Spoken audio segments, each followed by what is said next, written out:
Assalamualaikum Bu Farida. Waalaikumsalam. Gimana kabarnya Bu? Alhamdulillah sehat. Ya, alhamdulillah sehat ya. Kira-kira gimana sih perasaan Bu Farida saat ini?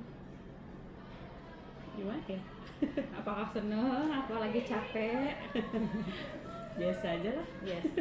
Oke. Jadi yang udah kita ketahui, pertemuan kali ini kita mau membahas persiapan untuk Bu Farida di observasi ya Bu ya. Jadi saya ingin observasi Bu Farida di kelas berapa Bu? Kelas 883. Jadi tujuan dari supervisi ini sendiri, saya ingin melihat pembelajaran di kelas. Kira-kira gimana sih cara Bu Farida di kelas? Apakah sudah menerapkan pembelajaran diferensiasi, terus penerapan budaya positifnya juga ya Bu? Boleh nggak nih Bu kira-kira? Boleh. Oke. Silahkan. Kira-kira apakah sebelum supervisi ini Bu Farida sudah pernah menerapkan pembelajaran diferensiasi itu sendiri? Pernah. Nah, boleh diceritakan Bu? Waktu itu saya pakainya yang diferensiasi hasil. Jadi ya di hasilnya, jadi proyeknya yang berbeda. Oke. Oh, berarti produknya ya? Produknya yang Oke, berbeda. diferensiasi Iya. produk. Iya. Itu dalam hal apa Ibu materinya? Materinya mengenai prosedur teks. Oke. Ya, jadi kalau anak-anak yang mereka senang presentasi, saya berikan kesempatan mereka untuk presentasi hasil dari keberhasilan prosedur teks itu kan waktu itu praktek ya, Iya. membuat sesuatu atau mengoperasikan sesuatu. Tuh, tapi kalau misalnya anak-anak yang memang mereka belum punya percaya diri untuk tampil, mereka buat dalam bentuk Canva slide. Jadi dalam bentuk tulisan gitu Iya, ya, tulisan di tulisan. Canva. Iya. Oke, nah berarti kan sebelumnya sudah pernah diferensiasi produk nih. Iya. Kira-kira untuk observasi besok rencananya mau diferensiasi apa nih Bu? Diferensiasi proses. Prosesnya. Iya. Jadi seperti apa kira-kira besok? Prosesnya jadi rencananya kan saya sudah siapkan ada asesmen diagnostik ya. Jadi sebelum pembelajaran saya ingin mengetahui kemampuan peserta didik. Nanti mereka akan dikelompokkan sesuai dengan hasil dari tes tersebut. Gitu. Jadi siswa yang kemampuannya sudah bagus berdasarkan hasil tes itu dan dianggap sudah siap untuk menerima pembelajaran materi tersebut, dia akan mendapatkan materi yang lebih sulit dari siswa yang menengah, dan selanjutnya ada lagi kelompok siswa yang kurang, dibagi ke dalam 3 kelompok. Oke, jadi prosesnya berbeda ya Bu, Prosesnya berdasarkan berbeda. hasil tes Iya. diagnostik gitu. Oke, nah kira-kira kan udah berapa kali nih ya Bu Farida melakukan proses diferensiasi di kelas itu sendiri. Apakah sebelumnya Bu Farida pernah mengikuti pelatihan-pelatihan tentang diferensiasi? Iya, pernah. Seminar online ya. Seminar online. Jadi memang Termasuk kitanya dari PMM. Oke. Harus ini ya, punya inisiatif kita sendiri ya. Iya. Jadi Bu Farida juga udah mencari informasinya dulu ya, jadi supaya penerapan di kelasnya seperti apa. Nah, kira-kira kan di situ udah ada prosesnya mau bertiga tuh ya. Diagnostiknya kira-kira rencananya kapan sih? Diagnostiknya itu, ini kebetulan pembelajaran saya di kelas 83 itu berturut-turut, jadi hari Selasa dan hari Rabu. Nah, di Selasa siang setelah akhir pembelajaran selesai itu saya kasih dulu tes diagnostik karena bentuknya kan menggunakan aplikasi, jadi anak-anak tidak butuh waktu lama, paling 10 menit sudah selesai. Di handphone berarti? Iya, ya, pakai ya. handphone. Oke. Betul. Jadi hasil diagnostik itu untuk penentuan kelompoknya Untuk penentuan nanti. kelompok, betul. Oke, nah untuk nanti observasi ada berapa JP Bu? 2 jam pelajaran. 2 jam pelajaran. Nah, untuk tujuan pembelajaran di observasi besok itu apa ya? Nah, tujuan pembelajarannya dia peserta didik itu nanti mampu mengidentifikasi penggunaan bab 1 kata kerja pertama untuk menuliskan kalimat-kalimat yang berkaitan dengan kegiatan sehari-hari atau daily routine ya. Seperti itu. Dari rutinnya ya. Iya. Nah, kira-kira kira-kira area pengembangan apa sih yang pengen Bu Farida tekenin di observasi nanti untuk anak-anak? Elemennya itu elemen writing, penulisan. Dan nanti pada akhir pembelajaran siswa ini diharapkan sudah mampu menulis minimal kalimat sederhana mengenai kegiatan sehari-hari. Oke, jadi anak dari sekian banyak elemen pengen ditekannya di writingnya Di ya. writing skill-nya. So, jadi area pengembangannya di writingnya. Nah, kira-kira strategi apa sih yang udah Bu Farida siapkan supaya memang writingnya itu tercapai dan tujuan pembelajarannya? Tadi kan di samping tadi mengklasifikasikan anak sesuai dengan kemampuannya, sehingga nanti di penugasannya pun memang berbeda gitu ya. Anak-anak yang tadi kemampuannya masih sangat rendah, itu kita fokus di kosakatanya dulu kan, membangun kosakatanya. Setelah itu bagaimana mereka menyusun kalimat menjadi suatu kalimat yang bermakna, yang strukturnya benar gitu. Untuk anak-anak yang lebih ini, mereka sudah mampu menulis kalimat sederhana tadi gitu. Hanya dengan bantuan kita memberikan satu kata, silakan buat dari kalimat ini gitu ya. Sementara anak-anak yang sudah kemampuannya sudah lebih bagus, mereka sudah bisa diminta untuk menuliskan paragraf atau teks mengenai kegiatan sehari-hari gitu. Caranya kemarin saya rencananya tuh mau ambil metodenya discovery learning. Jadi dengan memperlihatkan mereka, memberi umpan berupa video pembelajaran, saya ambil yang bentuknya animasi nih, udah saya pilih dari link YouTube dan TikTok juga. Kebetulan kalau TikTok itu kan ada yang namanya vlog, itu apa namanya, a day in my life. Nah itu kan lebih dekat dengan keseharian mereka gitu, mereka sudah familiar dengan itu gitu. Jadi ya saya harap dengan memberikan video itu anak-anak menjadi lebih semangat, ditambah lagi dengan nanti ada permainan dari aplikasi Wordwall juga kan gitu. Jadi mereka tertarik lah, minimal tertarik dulu, kemudian timbul rasa penasaran. Lalu karena ini discovery, mereka juga saya bimbing untuk menemukan sendiri gitu. Sebenarnya format kalimatnya seperti apa sih bentuknya gitu kan. Baru nanti di akhir ya penugasannya seperti yang tadi saya sampaikan. Oke. Jadi memang strateginya kita juga harus masuk ya Bu ya ke dunia anak-anak yang menggunakan TikTok yang sehariannya mereka temukan. Ya, nah untuk alat peraga atau media itu kira-kira ada nggak Bu yang digunakan peraganya? Iya, kalau saya pakai medianya berarti PowerPoint ya, PowerPoint, terus tadi video dari YouTube, dari TikTok ya, dan ada aplikasi tadi ya, aplikasi itu aja sih. Nah, kira-kira apakah ada LKPD dan instrumen penilaiannya? Iya, LKPD sudah disiapkan juga. Nah, jadi saya konfirmasi dulu ya Bu, bahwa yang ditekankan di sini adalah writing dari peserta didiknya, terus strateginya memang sudah menyiapkan sesuai dengan yang dekat dengan anak-anak, terus penggunaan video, karena memang saya juga sering nih, termasuk sering lihat A Day in My Life gitu ya, mungkin diharapkan anak-anak juga lebih mudah untuk paham gitu dengan melihat contohnya langsung, apalagi ada gambar. Barangkali nanti mereka kedepannya bisa jadi content creator, bisa jadi vlogger. Jadi berarti besok di writingnya setelah itu mungkin kedepannya bisa membuat video itu ya Bu ya. Kira-kira kalau saya masuk ke kelas, apakah Bu Farida udah siap belum? Siap nggak siap harus siap ya. Iya, jadi nanti kita sama-sama belajar gitu ya Bu ya, biar kira-kira apa yang bisa saya pelajari, apa yang kita jadi bahan diskusi ya Bu. Bukan berarti saya masuk ke kelas hanya menilai gitu, saya ingin melihat mungkin yang pelajaran lain, karena selama ini kan saya hanya matematika gitu ya, pengen melihat contoh yang lain gitu ya Ibu ya.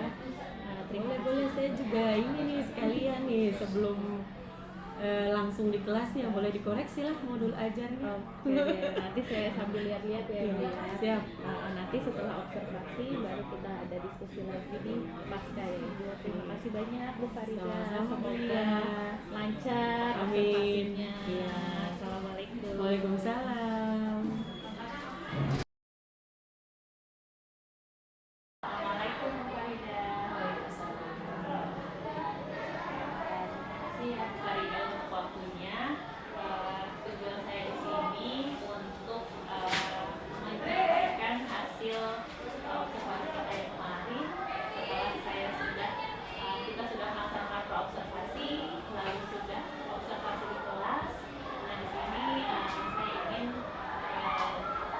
lanjut dari hasil observasi tersebut ya. Apakah itu bersedia ya Ibu ya? Siap. Jadi dari observasi yang sudah kita lakukan, yang sudah kita berdua kandidat sudah belajar, saya mengamati di belakang, kira-kira apa sih hasil dari refleksi yang kita alami gitu selama pembelajaran di kelas? Terkait kegiatan pembelajaran dari sudut pandang saya ya, anak-anak sudah cukup aktif mengikuti kegiatan pembelajaran. Mereka juga tertarik karena di awal itu saya buka juga beberapa aplikasi kan dengan game yang cukup interaktif gitu, dan itu memang sebenarnya pertama kali saya coba terapkan. Jadi mereka kayak menemukan sesuatu yang baru dan ya menarik buat mereka gitu. Di situ mereka sudah terlihat aktif, apalagi ini kan pembelajarannya juga didesain dengan kelompok ya, kelompok, dan tadi sebelumnya sudah ada diagnostik untuk mengelompokkan siswa berdasarkan dengan kemampuan. Jadi mereka yang kemampuannya lebih bagus tuh kayak merasa lebih tertantang gitu. Oh iya, saya dapat tugasnya itu tidak sama dengan anak-anak yang lain yang levelnya atau kemampuannya di bawah. Jadi memang anak-anak terutama antusias ya dengan adanya media pembelajaran baru dari aplikasi tersebut ya. Nah di sini waktu itu Ibu sudah bilang bahwa area yang ingin dikembangkan itu adalah writingnya. Nah kira-kira dari hasil observasi tersebut masih di kelas, kira-kira anak-anak gimana Ibu writingnya? Cukup efektif sih ya, karena kalau selama ini kan saya tidak menggunakan diferensiasi yang terutama untuk writing ya, ini baru gitu, menggunakan diferensiasi di prosesnya gitu, dengan tadi membedakan LKPD siswa. Jadi anak-anak yang tadi kemampuannya masih sangat rendah berdasarkan hasil tes di awal itu, mereka jadi merasa oh ternyata saya bisa gitu. Karena mereka diberi treatment atau diberikan soal sesuai dengan kemampuan mereka gitu. Kalau beda ceritanya kalau misalnya saya coba dikasih treatment yang sama, misalnya langsung bikin teks mengenai ini ya, itu pasti akan ada anak-anak yang nggak bisa gini, atau merasa rendah diri atau nggak percaya diri, jadi akhirnya stuck gitu, mereka tidak mulai mengerjakan apa yang seharusnya sudah bisa dikerjakan. Tapi kalau saya lihat kemarin sesuai dengan kemampuannya mereka bisa mengerjakan. Jadi mereka memang sudah dengan porsi soal yang beda-beda ternyata memang bisa gitu. Jadi ada oh saya bisa nih walaupun memang tingkat kesulitannya beda-beda. Kira-kira selama proses itu masih ada kendala nggak yang kalian alami? Kendalanya justru lebih ke ternyata yang masih ada anak yang tidak jujur dalam mengerjakan tes diagnostiknya.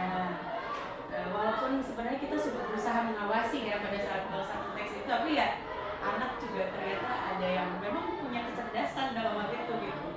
Jadi hasilnya tidak sesuai dengan kemampuan mereka. Sebenarnya di awal penelitian, karena saya bukan pertama kali ngajar di kelas itu kan sudah tahu ya kemampuan anak, tapi ingin real memampukan anak sesuai dengan hasil tesnya supaya mereka berdampak langsung ke diri mereka gitu. Ketika mereka ada di level yang tidak sesuai dengan kemampuan mereka, mereka akan merasa berat sendiri mengerjakan tugasnya gitu.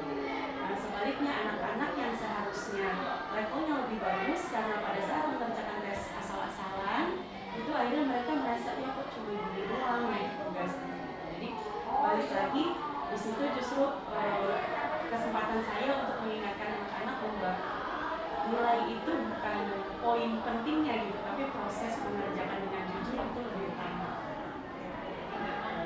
Biar anak-anak juga tahu ya Bu ya, biar mereka nggak sembarangan gitu ya, kalau jujur berdasarkan kemampuan aja supaya memang hasilnya tidak sesuai. Karena memang kemarin pas saya di kelas yang melihat ya Bu ya, yang anak-anak sebenarnya dia memang sering nggak bisa nih, tapi ternyata dapatnya di kelompok atas gitu, dan mereka melihat kesusahan sendiri gitu. Nah untuk ke depannya Ibu misalkan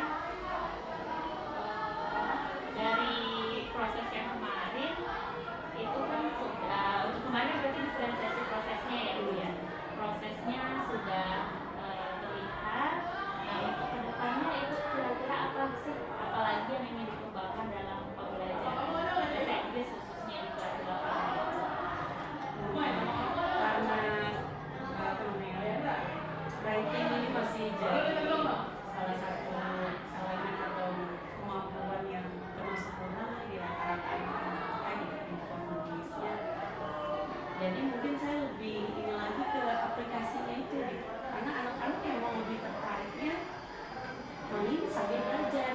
Jadi bagaimana kita bisa membuat mereka tetap merasa senang tapi mereka belajar dari situ.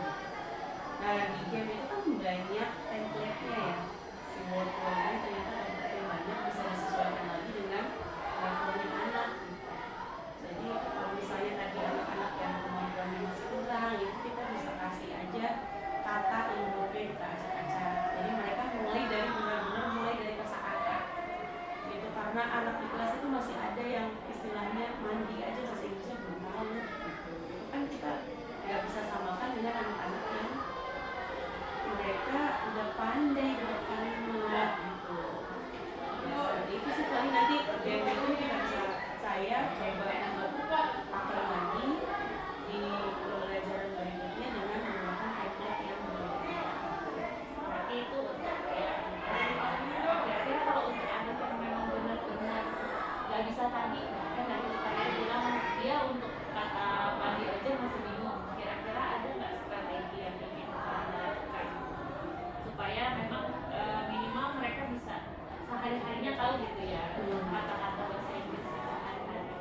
Ya, tadi kan salah satunya dengan game tadi ya. Terus ini saya juga lagi coba belum mulai sih tutor sebaya gitu. Jadi saya tadi udah pilih nih anak-anak yang benar-benar expert di kelas, kemudian memasukkan anak-anak yang tadi kurangnya dari satu anak itu dia beda 4 orang. Jadi untuk kosakata ya minimal ya, untuk kosakata dulu nih. Nanti terserah kamu mau buat permainan. Nanti saya kasih ininya, ini bisa pakai aplikasi, ada lagi aplikasi namanya Duolingo. Kamu bisa download. Tadi kita udah sama-sama download sih aplikasinya. Udah ini cara mainnya. Nah, si tugas teman si tutor ini nanti yang bantu ngasih nih teman-temannya ini enggak, itu dimainin enggak gitu aplikasi itu. Karena itu si Duolingo ini benar-benar dari dasar, dari mulai menyusun kata, terus menerjemahkan kata, lalu menyusun kalimat, menerjemahkan kalimat. Jadi buat anak-anak yang emang dasarnya sangat kurang bisa diperbaiki. Tapi ya tentunya kita belum tahu hasilnya ya Bu ya, karena ini baru lagi Jadi dicoba dengan tutor sebaya ya Bu ya, karena kan memang ini juga ya apa sih supaya anak-anak mungkin bisa terpantau lah dari sebaya itu. Berarti kedepannya memang dari nanti Bu Farida akan ngecek ya untuk tugas sebaya itu kira-kira efektif nggak tuh dari minimal untuk kata-kata dasar ya, penambahan kosakata. Oke, baik Bu, kalau dari yang kemarin saya lihat sih memang alhamdulillah anak-anaknya terlihat ini ya aktif untuk, hanya memang yang beberapa itu ya yang tidak jujur di itu mereka bingung sendiri gitu. Tapi ya keseluruhan anak-anaknya juga karena memang itu dengan konten sehari-hari ya jadinya mereka lebih wah gitu, oh udah biasanya sehari-hari ada gitu. Terima kasih Farida atas waktunya, saya diberi kesempatan untuk masuk kelasnya Bu Farida, belajar banyak juga dari kelasnya Bu Farida. Terima kasih banyak, semoga sukses ke depannya.